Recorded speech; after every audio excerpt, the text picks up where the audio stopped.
All right, I'm just going to jump straight into the chat room. I'm going to bring the chat room in here real quick. Hi, welcome everybody. It's Hal Sparks Mega Worldwide. I'm your host, Hal Sparks, and I will be Hal Sparksing the rest of the Hal Sparksin evening. Let me tell you something. Not really all evening, because after the show tonight, I gotta quickly finish packing and then hop on a plane to Nashville, Tennessee, where I and Courtney and Don and everybody at Punchlines and Backlines have sold out our Sunday show, and we are adding a second show, ladies and gentlemen. That's right. We are adding another show because the other one is sold out and the VIPs are gone. So I just literally got off the phone and I was the final vote apparently, and I said yes, of course. They're like, but every time we do this, it ends up being a giant crowd and then 15 people, and I'm like, you don't understand. The 15 people that show up for the second show that couldn't make it to the first show, they're human beings. People aren't people because of the volume of the people sitting around them. A show is a show is a show. But, it'd be nice if everybody came to the second show too, because, I will not be repeating material.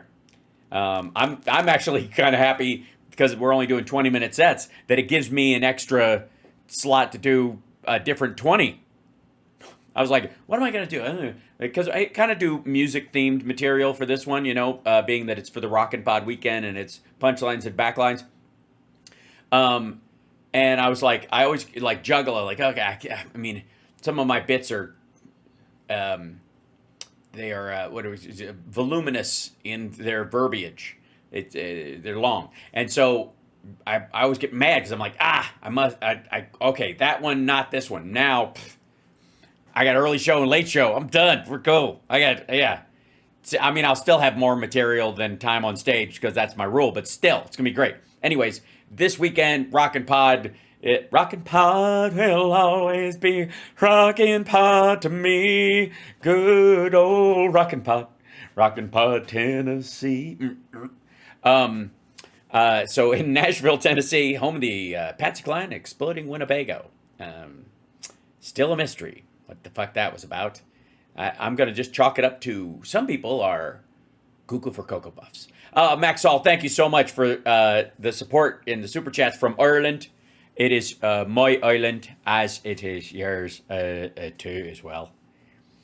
Well, my Irish accent. Hold on, I have a quote just for this, just for moments like these. Here it is. It's not Irish. It's not English. How are you? Well, what is my kindness for the horses, It's just pikey. So I fucking ate pikeys.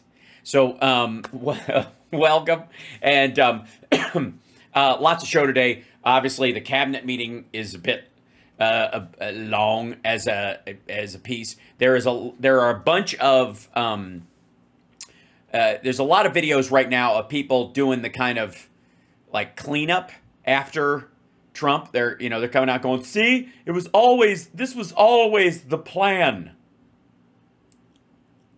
It was not always the plan. Okay, hold on. I need to bring this one video up. There we go. I'll move this down here. Ugh.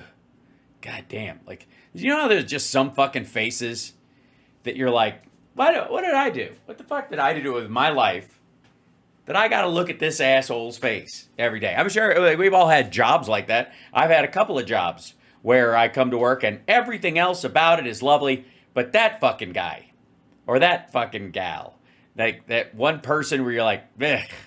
Those folks, you know what I'm talking about. Hey, you don't have to put the name in there, but it is Craig. We get it. It's okay. And Carol. Sorry. That's just the reality of it. But you know what I'm talking about? Okay. We've all had real experiences with that, with actual human beings, favorite store, bad clerk, whatever it is. But this is a unique thing. We have a virtual version of this. Where the fuck did this guy go? Oh, did it go to the window instead of the thing? Thank God. It was like, I mean, that is bad enough. I will say, that's pretty shite, if I do say so my damn self. But I'll cop to this. Kind of, I don't know. This is him with the friggin' Dodgers before. This guy right here. Open this up, and then I go to display capture, and I got to go to here, and then we go back to here, and then it will straighten itself out. And you know exactly who I was talking about. You could just tell. It's like, and you can tell from his like nose down. It's like Shatman. This fucking dude. So apparently, when you are driven out of Congress for being rapey scummy, this is different than the White House or I suppose the Senate. They're different rules entirely. When it's the House, you just get a job at OAN. And in this segment, and I don't know how much of this shit will be able to stand, but it's kind of magic because he's got Anna Paulina Luna. Anna Paulina Luna is the thing to say when you're having a shitty day. Anna Paulina Luna. So she's on with Shat Gaetz over here, and whatever color this fucking is. What is that? What is that orange? I mean, the shirt's relatively white. The teeth are definitely, there's a filter going on there. I don't know what the fuck, like, I guess he's set adrift with the background. Lutnick, Trump ushers in new industrial renaissance. Yes, it's all done. We don't need to talk about it anymore. The factories are already here. Shit, I have to go. I can't even do the show tonight. I have to go report to my new factory job where I have to screw in all the tiny screws for the iPhones so that they don't cost. We're volunteering now. That's how it's going to work. We're all volunteering to work at factories now to keep the prices down. I don't know if you knew that. Yeah. So, good times. Well, yeah, I guess I could do some of the show before I go. My supervisor will understand. She volunteered too, and she's always late because nobody gives a shit.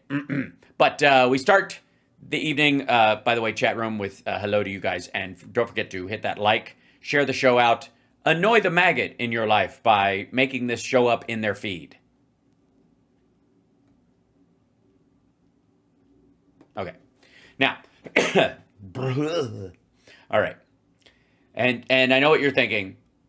Of course, you have to be on drugs and paid to have sex with that. Agreed. Okay.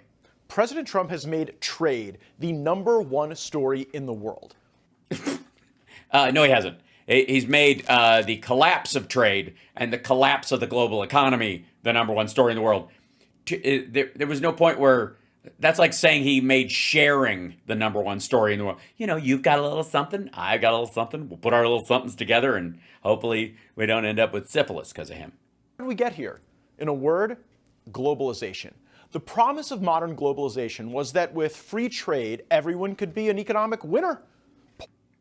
Yes, and look at us all. None of us can afford the giant flat screen TVs of the 90s that only rap stars could have. No one can even afford a computer. And everyone only has one pair of shoes. People in the developing world could see rising wages and more which they did.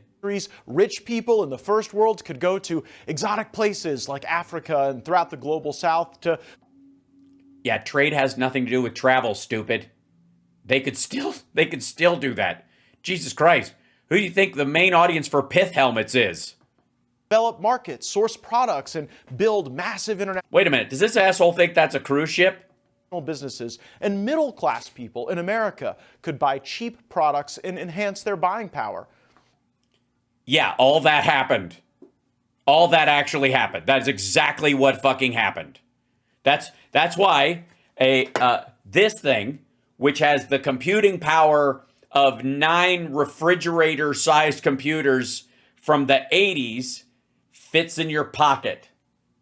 Yes, that is exactly what did happen because of jubilization, which I think is what they mean when they say globalization. And all of that could happen with the world trading amongst one another and fewer wars, more peace through interconnectivity.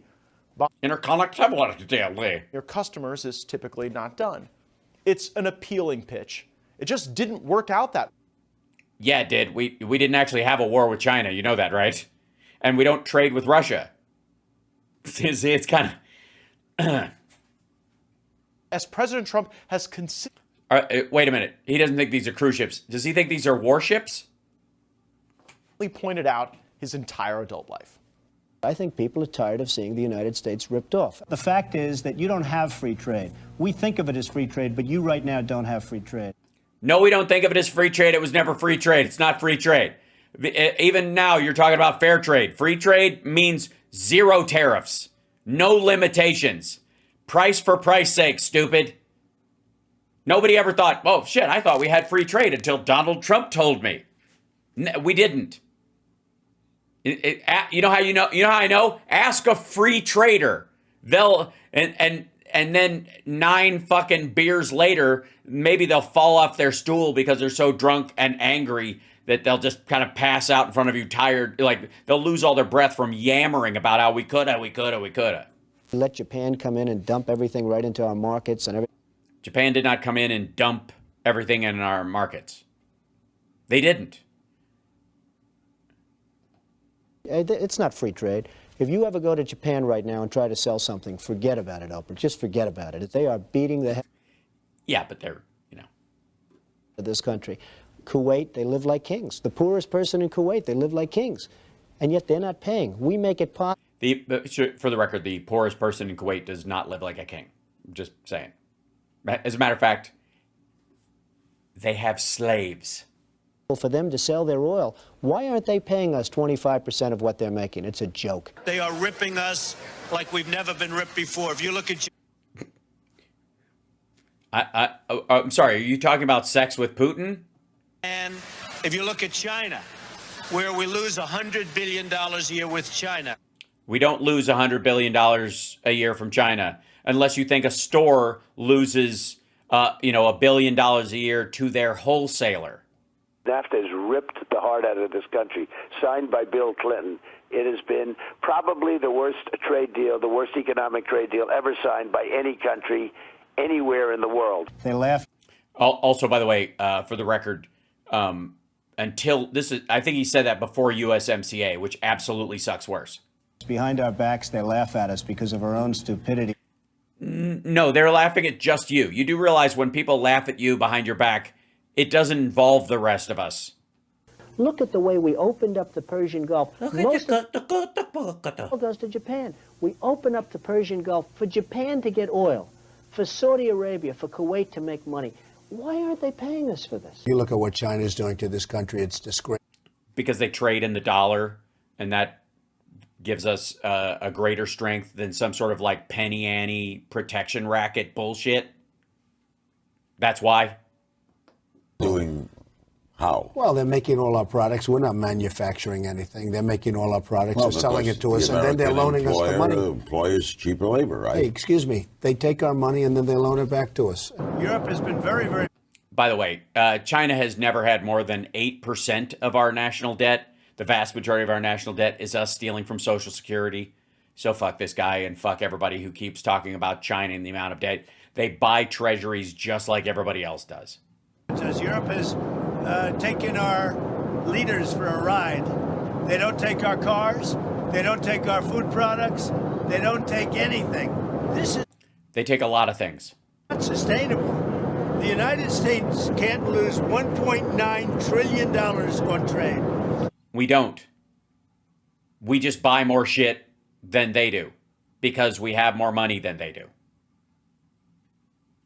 We can't do that. Can you imagine if Melania went into a fucking store and insisted that the store owner buy as much shit from like furs and jewelry from her as she does from them? She's got a bunch at home. She's got closets full of fucking things. Why can't she sell them? Why does she have to go to some like Poshmark site or whatever and resell them there? Why not? And also spend a lot of money on NATO in order to protect European nations. We cover them with military, then we lose money on trade. The whole thing is crazy. It's clear this is an area where President Trump has deeply held views. I don't know how he manages to do it. Like, how do you come across even douchier than Trump? It's impressive. It really is. I'm almost shocked. I mean, I don't even know how someone can manage it, but literally as much contempt as you felt for Trump when he was talking, isn't it true that the second this asshole's face came on screen, you went, like it doubled down? You're like, ugh. True expertise. So how did the What the fuck is that? utopia of globalization go off the rails? A key factor was the decision to give China, the world's most populous country, enormous advantages over the rest of the world. They were deemed a developing country. Yeah, because they had 600 million, like, poor people. Genuinely poor, like real poverty. Even got most favored nation status, something no less than Nancy Pelosi warned us was a terrible idea. China should not receive most favored nation status. Not only do we not have market access, not only do they have prohibitive tariffs, not only are our exports not let in very specifically, but China benefits with at least 10 million jobs from U.S.-China trade. Fact is that U.S.-China trade is a job loser. Now, if you take a country the size of China, with the very cheap, and in some instances, slave labor, the lack of market access, the rip-off of our intellectual property, the transfer of technology, a country that is not willing to play by the rules in any respect in this trade relationship, you have a serious threat not only to our relationship, but to the industrialized world. Yeah, that would, real quick, the the industrialized world is who Trump attacked. You see, we don't have a problem necessarily with the concerns that she was espousing.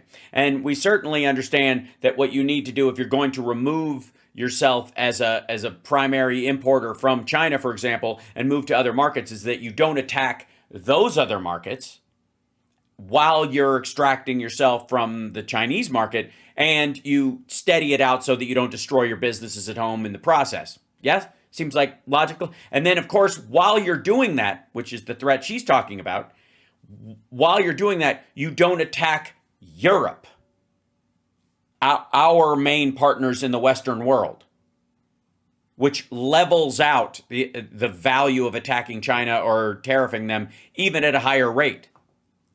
That was actually brilliant and exactly in line with President Trump's longtime thinking. If you heard... No, it's not. No, it's not. She was being specific about China, their trade, and their trade barriers specifically, and their industries and their IP theft. She wasn't saying, the whole fucking world is just ripping us off. We're just sick of it. Why isn't Kuwait giving us oil? Why don't we have a protection racket instead of a treaty with instead of the North Atlantic treaty? Why don't we just have, hold a gun to their head until they pay us? Why don't we just be slightly more of a threat than the person we're protecting them from? And then they'll have to pay us to scare off the other monster. Why don't we do that? That's the difference. Two speeches, you would believe those two people were from the same political party. But it isn't just Trump and Pelosi on the same side here. Even crazy Bernie had moments of lucidity on the issue of trade and tariffs. I believe in fair trade, not unfettered free trade. Right, except for remember the clip you showed about the whole free trade thing, which is horseshit? Yeah, that's what Nancy's talking about too. That's not what Trump is talking about. I do not believe that we should be shutting down factories in America and having corporations run to desperate countries where people are paid $1 or $2 an hour. I don't believe in that. The function of trade is not just to make large corporations wealthier. Tariffs? When tariffs are necessary, absolutely. We'll use all the tools that we have. When they're necessary, not as a blanket, it's, again, this fucker wants to, put a Band-Aid on a heart attack. What Trump, Pelosi, and Bernie all understand is that if you allow billions of laborers operating without environmental standards or regulations... Yeah, there aren't billions of laborers. ...to make things and sell them in the United States, while U.S. products face higher markups in those other countries... Because those people don't make anywhere near as much money. And they wouldn't have any industry at all if we just flooded them back. Basically, we buy their shit at a low price, at a wholesale price, and then sell it back to them with a sticker on it. America loses the middle class, and in turn, the American dream. Companies offshoring production was a hallmark of the 1990s and 2000s. It was a core feature of globalization, accelerated on our continent by NAFTA. We've noticed that globalization is being rejected in the places where prosperity is rising. El Salvador has experienced a positive turnaround like no other country in the Western world. Yeah, that's not because of trade, asshole. It's because they went from being a gangster state to using the military to round everybody up and put them in a giant fucking supermax prison. That was the turnaround. It wasn't because they suddenly invented a new way of doing economics. Here's what their president, Nayib Bukele, had to say about globalization. They say globalism comes to die at CPAC. I'm here to tell you that in El Salvador, it's already dead. But if you want globalism to die here too, you must be willing to unapologetically fight against everything and everyone that stands for it. These dark forces are already taking over your country. You may not see it yet. No, clearly not. I don't see any dark forces taking over my country. Thank goodness. But it's already happening. The problem is much like the metaphor of the boiling frog. Boy, am I tired of that metaphor. Once the water boils, it's already too late. Even in the UK. Real quick, if may I just 1 second, dipshit. Let's see.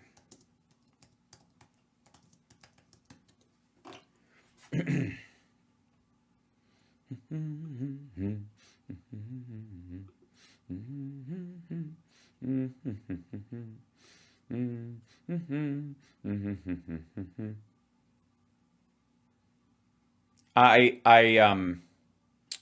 get really fucking tired of people who don't ever read anything about the subjects they're talking about.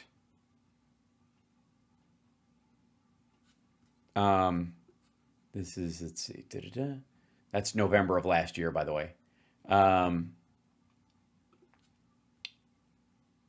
Here's Voice of America, which Trump is trying to shut down. Rubio in El Salvador to push U.S. migration crackdown, counter China's growing influence.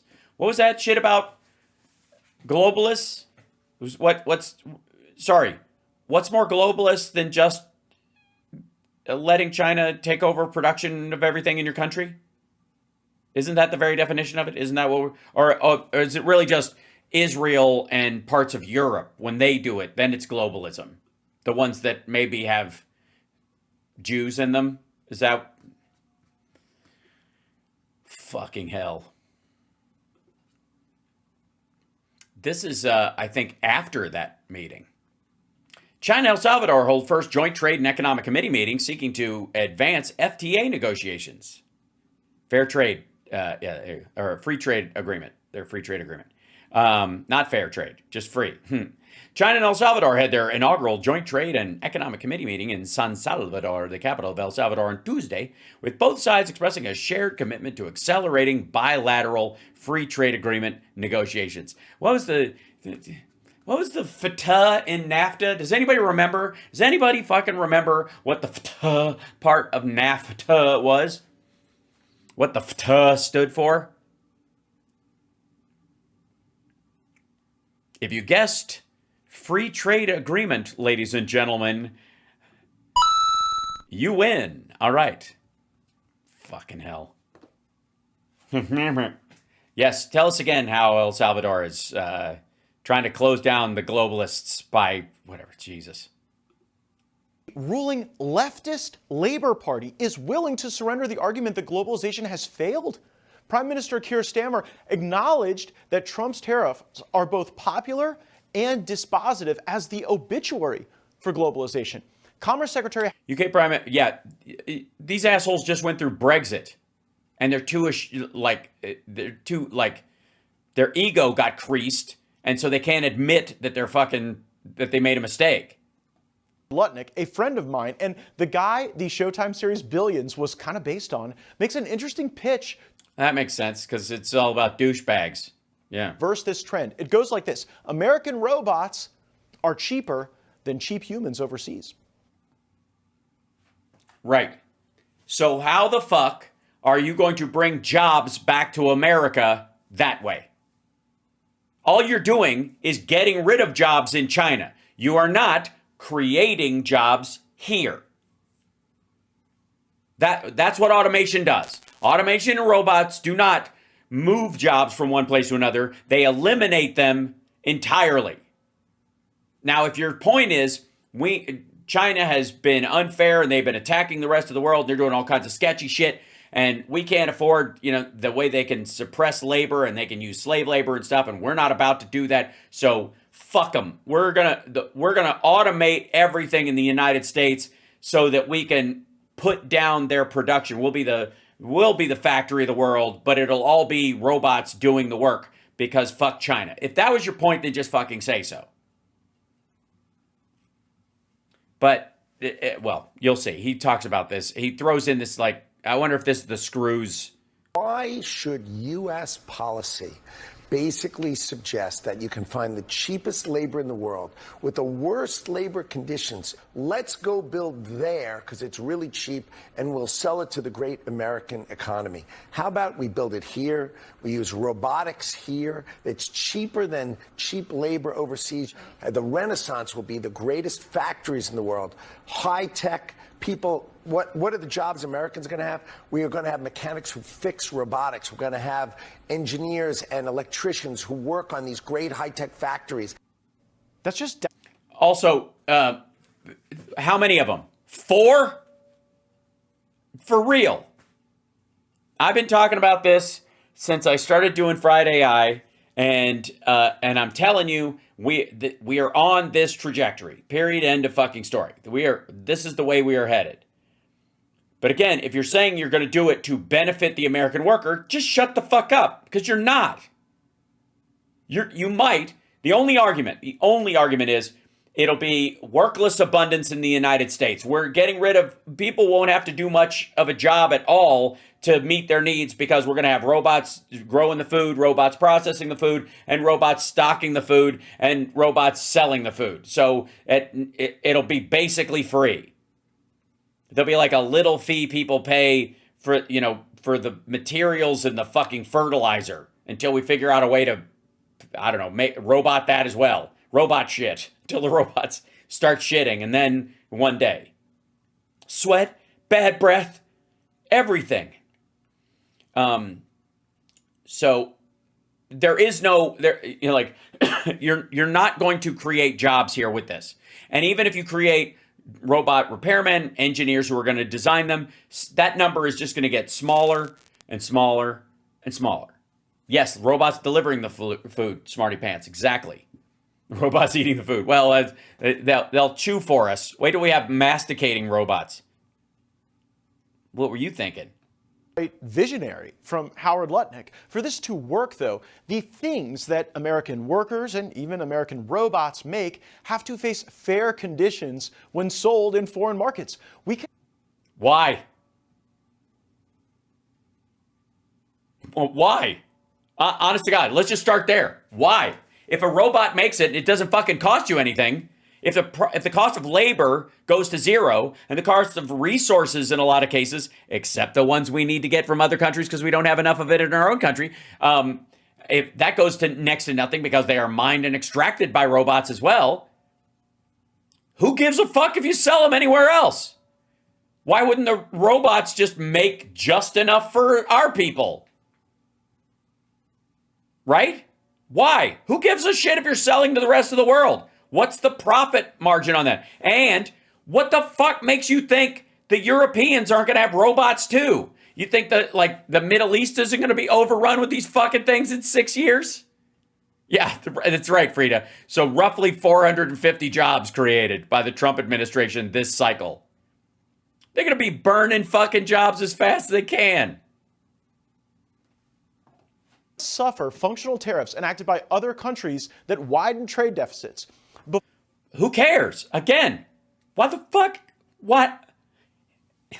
I don't understand. Somebody, all right, chat room, can somebody explain to me why you would even worry about surplus materials, food, I don't know, consumer goods, if the making of them is 90% automated. And so the money you would even need to make as a human being, like the irony is right now we've got $7, $7.25 or whatever the federal minimum wage. There is a conceivable possible future in the next 8 years where that amount of money is more than you need from any job to get above and beyond the basic necessities of life. That's really a possibility. Like a flood of abundance from these things. And if that's the case, who gives a shit what you're selling to anybody else? And how is this a job? How are any of these jobs? Like I said, the factories that they're breaking ground on today are basically fucking vending machines. Vending machines have one guy come by every couple of weeks and open the fucker thing up and like throw in some fucking sun chips and some Rolos and close the door and come back a week later to empty the change box. And, you know, and nowadays, of course, because you can scan and use cards or whatever, it's a large part of it's automated. But tell me the difference between that and like the car factory I showed you guys in Mexico. For the modern era, other presidents knew this. One of them even got his mountain back. President William McKinley built his political identity on the principle of protectionism. Prior to his presidency, he authored the McKinley Tariff of 1890, which raised tariffs to nearly 50%, one of the highest rates in U.S. history. As president, right, and again, this is the balance. This is the lie here. I'm getting annoyed now. Free trade is not the option.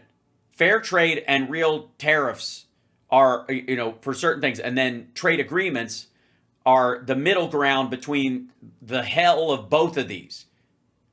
The idea that it's like, wee-hoo! Oh no! Like does anybody look at like this as scientific?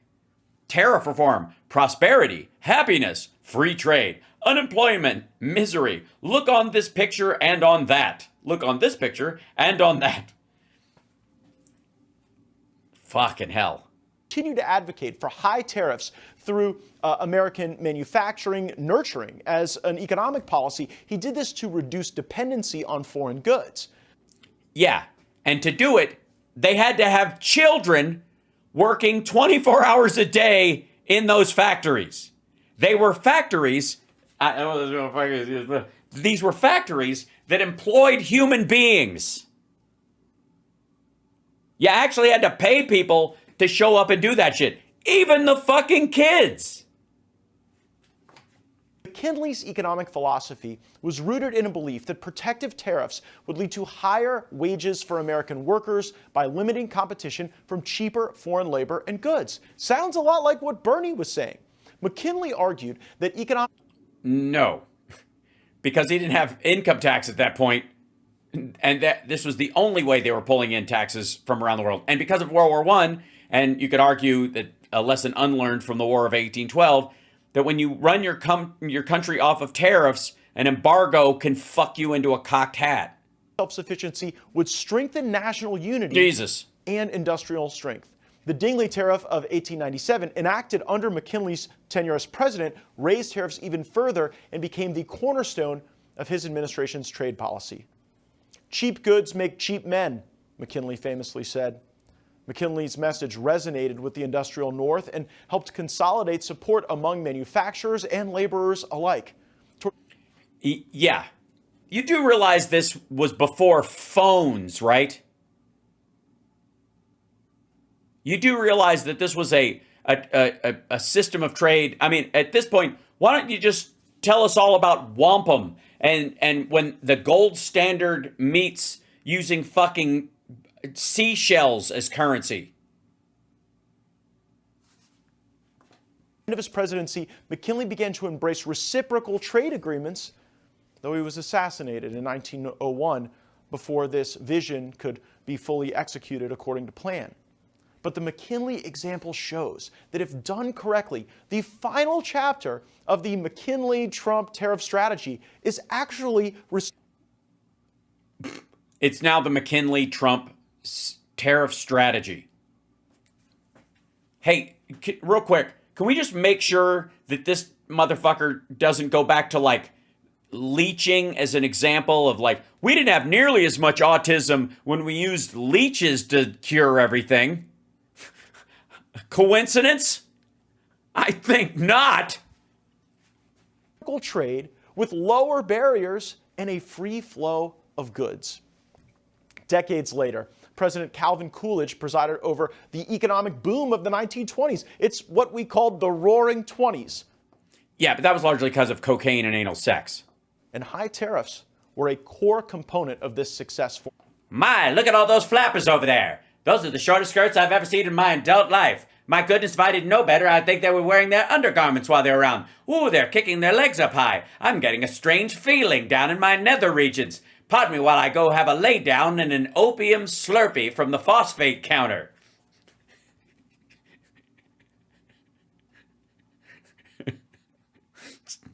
I mean, Coolidge once said this. I'm not wrong. Our only defense against the cheap production, low wages, and low standard of living which exists abroad is robots. That's right. Gentlemen, large steel monstrosities created by the wisest among us who... Oh, where's my fucking hat? I put my hat down. Look, I'm staring at you right now, and I understand that I look like Ozembic Randy Quaid right now. But you have to understand that to push back against the cheap foreign labor and the slave labor overseas, we're going to need robots. Big, strong robots with pincers for arms, perhaps laser beam eyes. I saw a film reel about it. I couldn't tell if it was fictional or educational because they all look alike to me. And our only method of maintaining our own standard is through a protective tariff.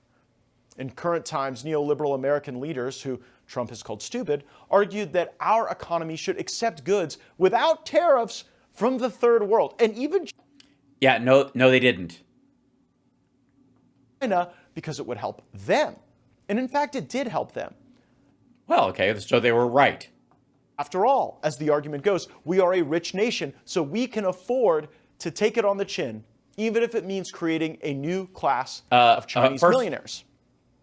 Hold on. Foolishness. Coolidge had a response for this argument. First of all, fuck off. Secondly, you're not allowed to say take it on the chin. It's gross. Thirdly, should I? No, not yet. It's too early in the show, isn't it? If we're going to,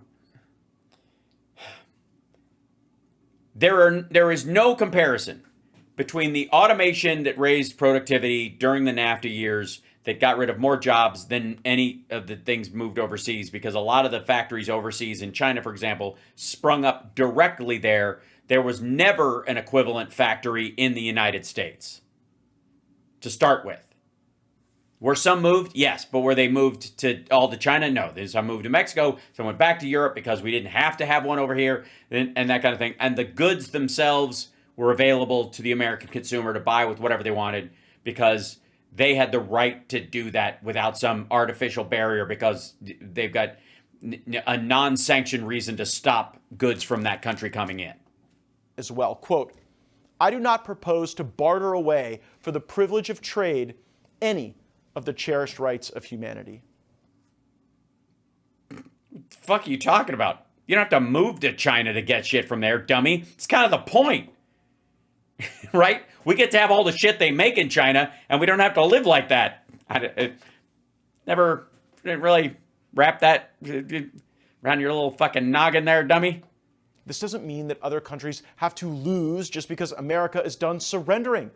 If America does well, the #1 customer in the world does well. That means all of our partners will do better too. And Coolidge... Well, if we're the #1 customer, we're going to have a trade deficit. Can we just flatten that talking point out while we're at it right now? Because I hear it all over the place. I hear it from this dipshit. Heard it from fucking Besant, chucklehead nutlick, from Navarro, Trump himself. We're the #1 customer of the world. Well, guess what, motherfucker? That's because we buy more than we sell. That's what a customer fucking does.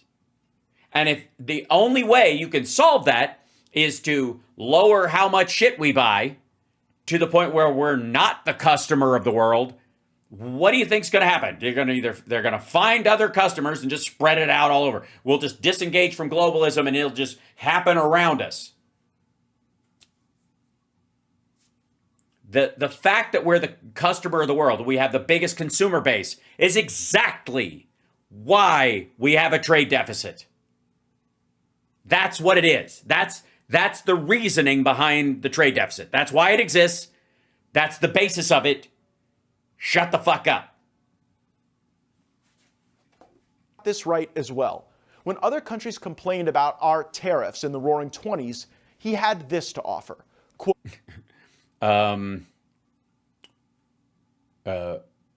heroin? Instead of being disturbed at the tariff, foreign nations should know that our general imports will be large so long as our business is good. Awesome. Was there a banjo playing in the background? McKinley, Coolidge, Trump, they Hoover, Taft, Garfield. Understood that we have Opie. to put our people first. If other countries don't like our reciprocal tariffs, they can just allow American goods made by American workers to freely enter their markets. What if they don't need them? For real. Like, what if their roads aren't wide enough for our cars? What if they don't have an appetite? Their consumer base, their people are too fucking poor to afford stuff made in a first world country with the largest economy in the world. What the fuck are you going to sell them? Golf clubs, you dumb motherfucker? That appears to be exactly what's happening in real time. Vietnam has already proposed dropping all of their tariffs. Israel is humbly coming to the White House. Israel is humbly coming to the White House for what? A blowjob? Get the fuck out of here. In hand, following the 17% tariff that Trump slapped on them. I mean, even being in a war doesn't spare you from Trump's economic realism, and I am here for it. Well, that's because Jews. I mean, that's your problem there. I think that's why you don't like them. As the largest democracy in the world, they have initiated talks to lower their barriers to commerce, which are some of the toughest on planet Earth. Even the EU, the smug EU, has announced that they are ready to drop tariffs against U.S. businesses. The negotiation... No. Of all industrial tariffs. That's how much? That's that much. But they also know that you and Trump won't know the difference between sort of consumer tariffs, consumer goods, as you know, that are being tariffed, and industrial tariffs. Because you're not going to get anything from them. Like, they don't buy anything from us. They don't need to. Same thing with China. Like, China throwing an 84% tariff on our shit. They don't buy anything from here in the first fucking place. With the EU should be easy. One, let our goods compete fairly. How long is this fucking opening monologue? Jesus, man. In the marketplace. Two, pay for... The market pit actually works better, considering. Defense. I'm not even a government official, and I... Thank God. Look, a bright spot. You're right. You used to be, you rapey piece of shit, and now you're not anymore. See? You know, sunshine on my shoulders makes me happy. Sunshine in my eyes just makes me blind. All right. Had dozens of calls from around the world asking if I can facilitate a meeting with the White House. And you know what people say when they call? I am a terrorist. Oh, our country, we want to buy more. Hey, rapey McFivehead. You still got Trump on speed dial? I don't know how to say that in a bunch of different languages, but I should probably learn. American liquefied natural gas. We'll purchase more U.S. foodstuffs. We'll use the United States for our services, for our IT infrastructure. Oh, will they? Yeah. Oh, yeah. Oh, sorry. Countries are calling you, offering to broker a deal. You. Are these the rapey McFivehead Accords? Is that what we're looking for? The global economy is going to look vastly different than it does today. Yeah, it's going to go down. It's going to slow. It's going to enter a recession. To 8 months at most. And that reset is going to be widely beneficial to U.S. workers, U.S. businesses, and yes, U.S. investors. Trump does not want... No. And again, this is just fucking spackle. That language is just spackle. I mean, they're basically like walking up to holes in the wall and going, fuck, that was some party. crash the stock market. Any suggestion to the like is nonsense. It's gone down 14% this year already. But he isn't willing to make the working men and women of this country a sacrificial offering to the stock market, like our other leaders have been willing to. Sorry, again, how many fucking robot repairmen do you think they're going to need? And why the fuck don't you think robots can repair themselves? If they can do the job, they can get the job. And if they can get the job, they can do the job. Hold on. I know he. Whoops, hold on. Why is that not? I know he. Why is that not playing the whole thing? Hold on. I have to edit this. What do I do? Edit.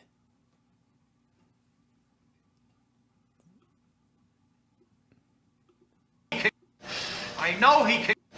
I know he can. Why is my, like, who took half my audio clip? I know he can get the job, but can he do the job? It's annoying to me.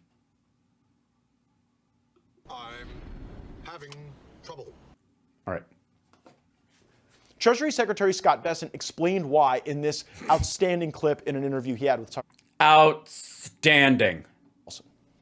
The top 10% of Americans own 88% of equities, 88% of the stock market. Yeah, it used to be the top 1%. Now it's 10%. And also, on an individual basis, the rest of them, like half of those fuckers just control them on behalf of larger funds. And those funds include everybody's retirement, you fucking asshole. The next 40% owns 12% of the stock market. The bottom 50 has debt. They have credit card bills. They rent their homes. Right. And those are the people you're going to transfer the tax burden onto. That's the whole fucking point. When you make it less about income tax, which is on people who make an income, and you put it on a tariff, which is anybody who has to buy fucking anything, you shift the tax burden to the consumer base, to the poor. That's the point, asshole. They're going to put more of these things. The tax bill will go on their credit card, not the Republicans in the House. That's what this is about. Jesus Christ. Auto loans, and we've got to give them some relief. That I was struck by the statistic. Please say aluminum baseball bat. From last year. That's the message right there. Just as a bystander, I'm like, wow, okay. Yeah. You're not a bystander. You're a propagandist, asshole. You're also really rich. You were born rich. You had a silver spoon in your fucking gob your entire goddamn life. You were born with a silver spoon up your ass. That you have never wanted for anything. You have never lacked a resource in your fucking life. And the only loans you take out are for a tax dodge. Fuck Tucker Carlson and his bullshit. We don't have to choose wages. And yet, as much as I hate Tucker Carlson, as much as he's a giant piece of shit, as soon as Matt Gaetz' face comes on the screen, I whinge even worse. That's impressive. For our workers or profits for our investors. We can have both, but it requires a reset. And President Trump is bringing us through this moment with fortitude, clarity, and strength. No, no, he's not. He's freeballing it, dipshit. Now is Florida Congresswoman Anna Paulina Luna on a... Anna Paulina Luna is the thing to say on a bright Hawaiian Christmas day.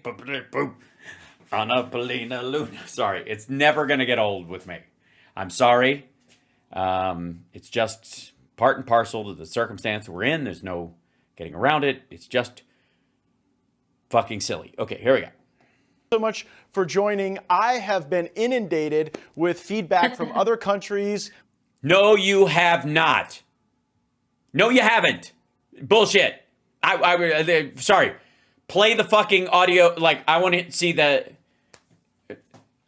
And also, by the way, Little St. James Island does not count as a country. I don't give a fuck. All right, anyways. the only reason I wanted to see this was because she's on, and she's going to bitch about the fact that they haven't released the Epstein files, which I think, considering how, like, yeah, it's Trump stupid is a major part of that, but like, talking to him? Wanting to renegotiate. Yeah, why she's live from, she's under Justice Roberts' robe right now, I think. The trade deals with the United States. How do you see President Trump's tariff strategy playing out so far? Real quick, I'm sorry to interject. I need a yellow flag. I need to be able to throw a flag on the play.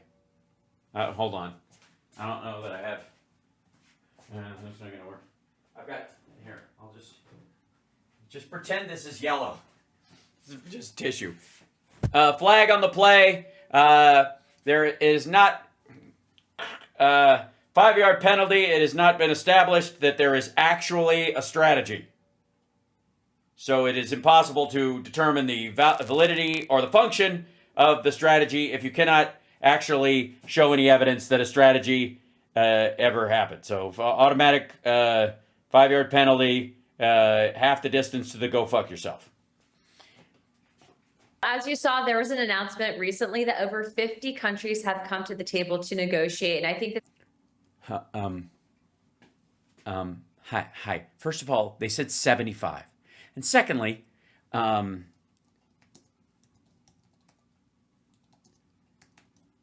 it's, and this is so them. Hold on.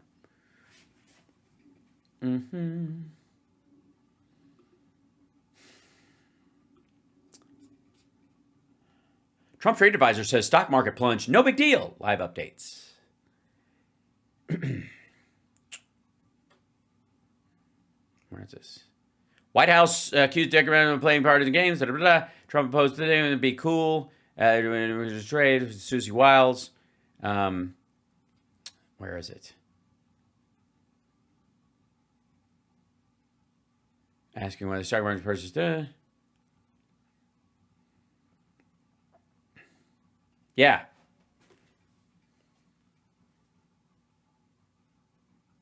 Look, asshole, I know they sound alike. If you're at a cocktail party, somebody says 50, you might hear 15. If you hear 15, you might say 15, you might hear 50. I get it. You just said 50. It's actually 15. It's 15. They said 75, which was horseshit. But it's not 50 at all. It's 15, not 50. 15, asshole. Just like to point that out, if I may. Sorry. Flag on the play.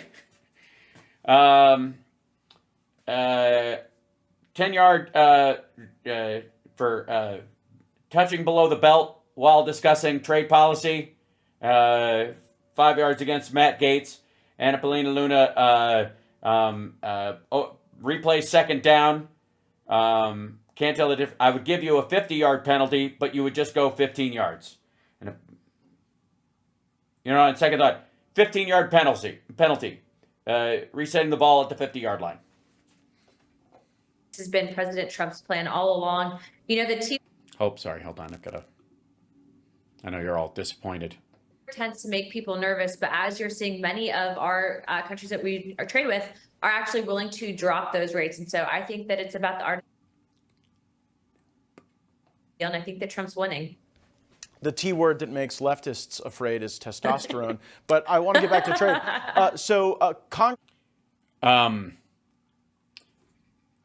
I mean, there's another phrase that you don't like, which is, of course, teabag, which if I ever see you, it'll be the last thing you see before slipping into unconsciousness.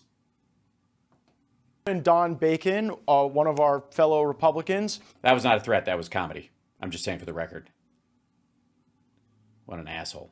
Says he's going to introduce legislation to limit President Trump's authority to be able to apply these tariffs. Will you be supporting that legislation? No. I actually applaud the speaker for coming out and saying that he is going to give President Trump the runway that he needs in order to... considering how the FAA is doing,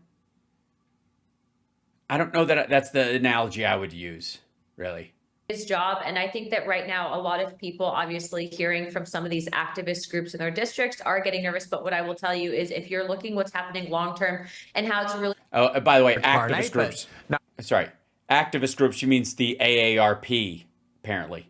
Setting the American economy long-term for the better. I think it'll have generational impacts. I would just tell people to trust the process and that this will all work out. And as you're seeing, again, 50 countries have come to the table to negotiate. So I'm hopeful. Yeah, I think the last chapter in this book, 15. is actually we have a lot more fair trade and a lot more free trade going on. You can't have both. In a lot more marketplaces. I also want to ask you about some of the legal wranglings we've seen around the El Salvador deportations. Judge Bosberg is saying that he may hold administration officials in contempt if they don't return gang members from Sakat prison back to the United States. If that happens, do you think that there'll be efforts to go after the judiciary for overstepping their bounds? Most certainly, Representative Biggs is currently working on a piece of legislation that would actually enable Congress to remove them based on not fulfilling their moral obligations and duties and basically poor behavior. But what moral obligations. I know it's hard to say that word around Matt Gaetz. It's kind of like your own tongue will beat your teeth out. But also tell you, Matt, is that I think that Congress needs to be very aggressive in how we treat these people. Look, if these judges aren't advocating for American citizens, they are advocating for illegals that did very bad things, are violent criminals, and were here not rightfully in the first place. And so what I would tell you is obviously we support what President Trump is, get these people out of our country. Frankly, the fact that we even have to pay to relocate them is a whole nother issue. But I think ultimately what President Trump has done with the border and then also to what we're... Sorry, is that because you actually believe that bullshit that Trump says that these countries sent them here? If you want them gone, you got to get rid of them. That's how all of this works. Stupid. Like, hold on. Yeah. Right. If they're who's going to do it? Fucking France? Now in reconciliation with ensuring that funds are given to people like the Borders Are Holman in order to ensure that these illegal... I'm sorry, why would he need funding? I thought the president could just shut down the border and it doesn't cost anything, right? Wasn't that it? Weren't you guys mocking Biden for saying he needed legislation to shut the border?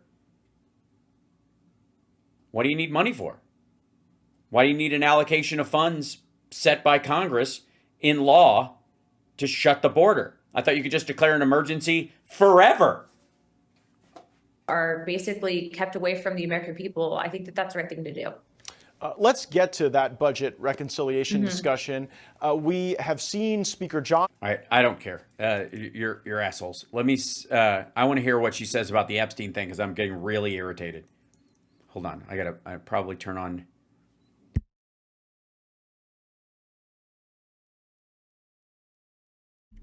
Excuse me.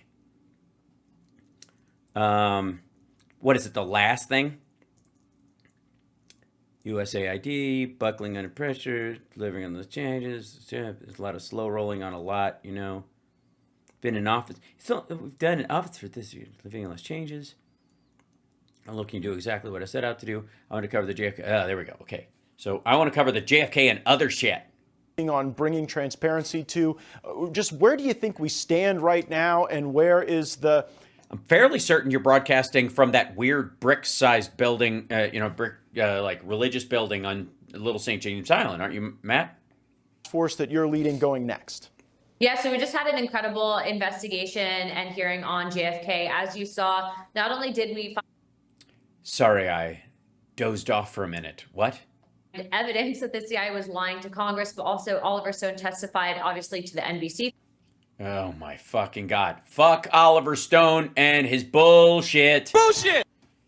And then also that he had witnesses that would be willing to tell Congress that they did not see Lee Harvey Oswald actually at the book depository, which is wild because that blows open the whole theory that the Warren Commission put forward that Lee Harvey. No, it doesn't. It contradicts it. So did the movie, stupid. Oswald was a lone shooter. We also saw that. No, it doesn't, because the idea that he was the lone shooter being the thing is not that there were other people there and there was a second and a third gunman on the grassy knoll. It's that he wasn't there at all. And how do you see that someone isn't there? And also, how can you see? All right, first of all, these people were in the room where the shots were fired then, and we're supposed to trust them. It's the book suppository. CIA denied the lone gunman theory, and there's so much information that actually begs to question why it was the CIA holding back evidence. I think that in itself will explain to sources and methods, and to protect, especially during the Cold War, double agents that they had working both in the mob and with the Soviets, so they don't get killed, so we can keep getting information. I don't know, just spitballing. People why, but moving forward, it's not just the By the way, that's easy. I just did that and didn't take any effort at all. JFK declassification. I mean, even just a few days ago, there were 700 more pages of documents uploaded to the National Archives. We're also working with the Yes, they're very exciting. Some of them even in triplicate. Archives. She melting in her chair. She's like, I'm studying everything I can about the Epstein files. And Matt, is there? Sorry, do all the chairs on your show, when women sit on them, make them kneel? Stuff on UAPs, and so I'm tracking those documents. But the one thing I've been very frustrated with, Matt, is that I have tried very hard to obtain the Jeffrey Epstein files. Huh? Why in the world would Trump withhold that shit? I can't imagine. I have been contacting the Department of Justice. I've even chased down the FBI, and I keep getting the same. You've chased the whole FBI. All right. Well, you must be exhausted. So Kash Patel is avoiding your phone calls? Weird. We are reviewing documents. I don't believe that the process has been as good as the JFK rollout and the MLK and the RFK rollout will be. And so. Will be? Sorry. So they suck too? They just suck quicker? Sorry. Continue to put pressure on the DOJ to release that information. Look, there's bad people that haven't been charged for doing really horrible things with. I agree. I don't know if you're aware of the irony, but I hope one day you are, for the sake of your children. So you're telling me there are terrible people who've done terrible things to underage girls, to children, and they have gone unpunished for it. You don't fucking say. Hey, tell me more. People. And frankly, has the DOJ given you any timeline on that, Anna? Yeah, just so I know, and could you give me a heads up if they seem close to anything? No. In fact, I haven't really gotten any communication from the DOJ. And frankly, Matt, what's also been frustrating is I actually sent. I don't know, why would that be though? Who? Pam Bondi. Now she's from Florida. Epstein's from Florida. Costa was from Florida. And there was one other person that's currently in the government that was really good friends with Jeffrey Epstein. It's a rough one. I can't. Inquiry following up with the DOJ on if they're going to prosecute the referrals for those sanctuary city mayors, and they said that they received. Sorry, was someone providing sanctuary for Jeffrey Epstein besides Donald Trump? Of our letter, but didn't respond. Congresswoman Anna Paulina Luna of Florida. Anna Paulina Luna is the thing to say on a bright Hawaiian Christmas day. Anna Paulina Luna. Sorry, it's just. It's euphonic, I think is the phrase. And if you don't know what that means, it's nice to have maggots here visiting. Don't forget to hit that like. It annoys. You'll thank me later if you're a maggot, but also if you're watching the show and you're like, hey, this is Hal Sparks Mega Worldwide. I've heard about this guy. He seems awesome. I feel like I can hit the like and trust that I will still feel that way later. You can always undo it, I think.